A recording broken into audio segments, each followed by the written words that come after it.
Hello, Helene Shephard. Welcome to a podcast from First National Ipswich. As an agent, it is a great pleasure to be a part of these gorgeous Ipswich iconic homes.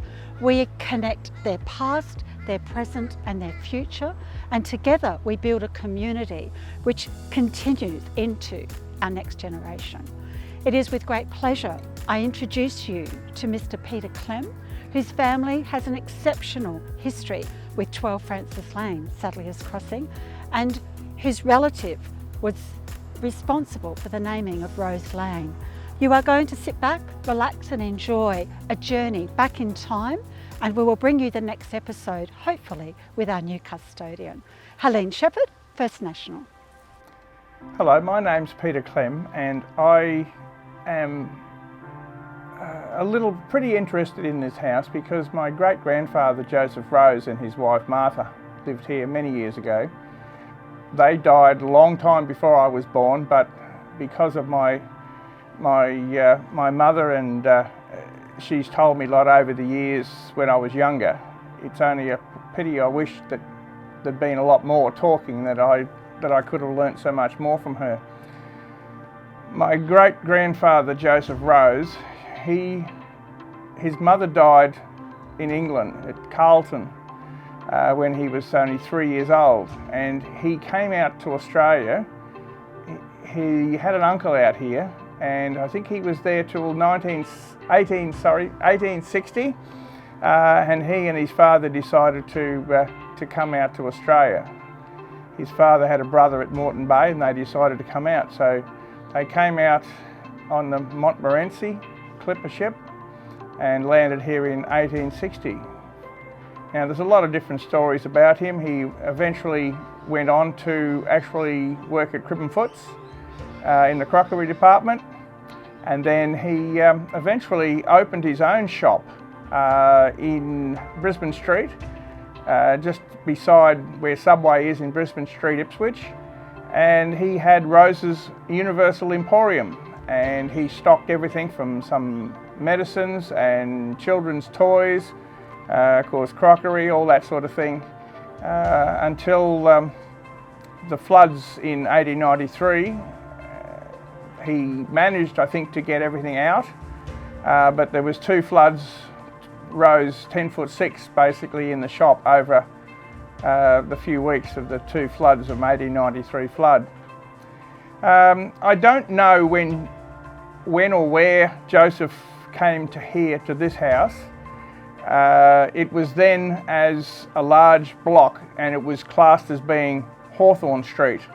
So the house at that stage faced the north, whereas now it's ended up, people a number of years ago turned it around and shifted and facing the west because of the street now. It was facing there, so I assume there was a long driveway all the way down to Hawthorne Street and or up to where Rose Lane stands now. He had, I think, eight children. I think it was 8. I do have my grandmother's birth certificate, and when she was born, the oldest was 17 years old, ranging down to 2, and then she was just born. That was in 1876. Sorry, 1886, sorry. And there was all the children here. I do have a couple of photos with some of the family there. He was connected with the, as then, Wesleyan Methodist Church in Limestone Street, and when the Queensland Times did a Old Identities of Ipswich story in, I think, 1914, they said that he'd been connected with the Sunday school for well over 50 years at that stage. So he, any photos that I've got of choir members, he and his family were always there. So there was a lot of things that they were connected with the church down there. When my grandmother and my grandfather died, got married, they were actually married in this house. I don't know why they weren't married in the church, but they were married here. And then I've got the notice that was put into the paper, and of course it was held at the residence of Joseph and Martha at their residence. Because I had a couple of photos of this house, but never been inside, because as I said, they both died many, many years before I was born. So I never had been here before. But when this house came up for sale just recently, and there was an open house, and I walked up that front steps, and even though the front steps are slightly different to what they were, the top part is. And it was amazing the feeling that I got as I hit the top step to walk in, because I'd seen that photo with my great-grandparents sitting at the top, and for some reason it sent shivers up my spine. It was just something that, just be able to walk in that house where many years ago, and I assume that my grandmother would have been conceived here. They actually got married here, and this is one of those things that you can't, you just can't go past that feeling. One of his daughters, Mabel, actually, when she got married, she moved up into Roland Terrace, which is only a couple of streets away. But disaster happened, and she was pregnant with her first child, and she passed away 3 weeks after the baby was born. The baby was then taken by the grandparents over to here, but within 6 months, the baby also passed away. Now, my grandmother,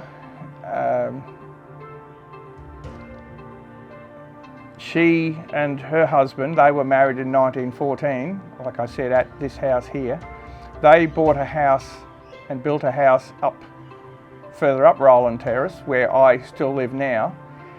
And when my mother was born in 1919, she was named after the sister that passed away, Mabel Violet, and which was very, very nice, which I only really found out a couple of years ago by reading some of the old newspaper clippings and things like that.